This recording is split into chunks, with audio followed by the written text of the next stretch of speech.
as a slight side, it's interesting hearing all these. When I was trying to say what injection was, I realised I didn't really say much, and everybody else is kind of talking about all these ideas and where the stories come from. I was thinking that like I don't really care about ideas. I couldn't give a shit.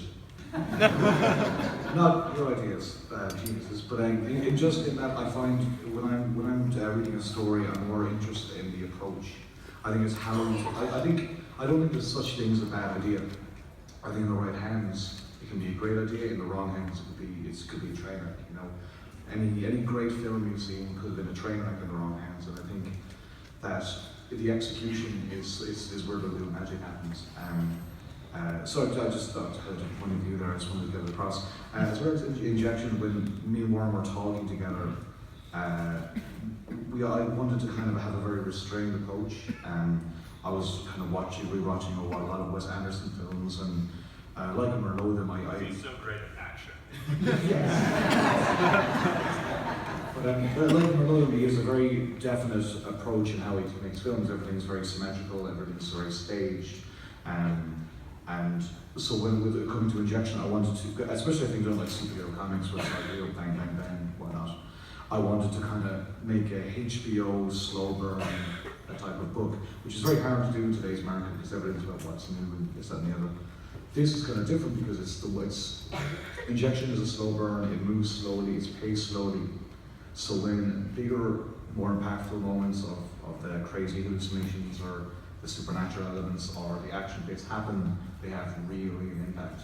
And it's actually very kind of tough as an artist to resist like doing something flashy because it's more entertaining sometimes. So I have to continuously like pull back. So when I think there's one page where Winters is flipped upside down. So that would lose all its impact if I hadn't been doing panels like the previous page.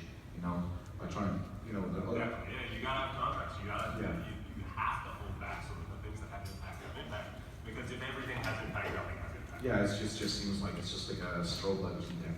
But I don't know. I don't know if anybody cares, but if you notice through all the pages, there's kind of like an invisible line. It's how I like to work.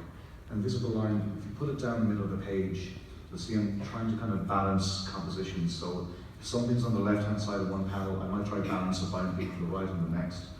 And in general, I kind of have an invisible line that goes from the top left-hand panel to the bottom. So you can see it on that first page, the guidance to the door and whatnot. If you look at the overall composition of the page, it slowly moves down to the right.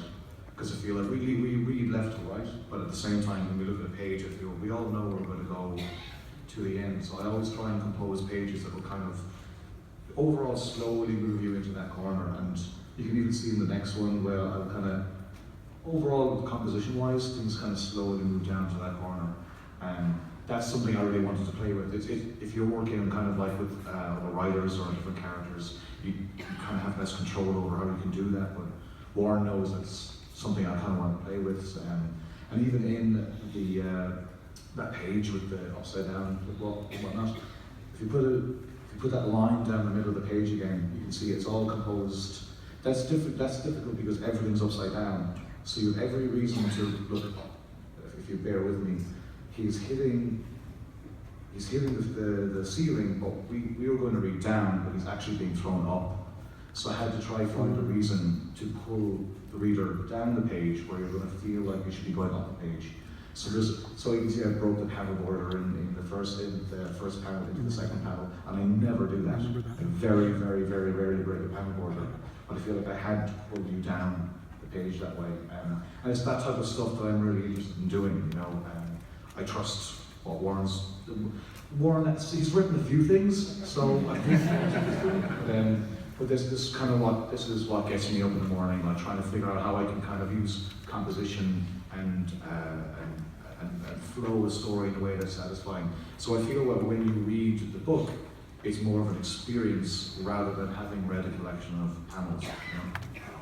I'm going to ask one more question and invite our special guest up here. Does the 180 rule matter in comics, or is it just a movie thing? The 180 rule? Yeah. I mean, it does. The one.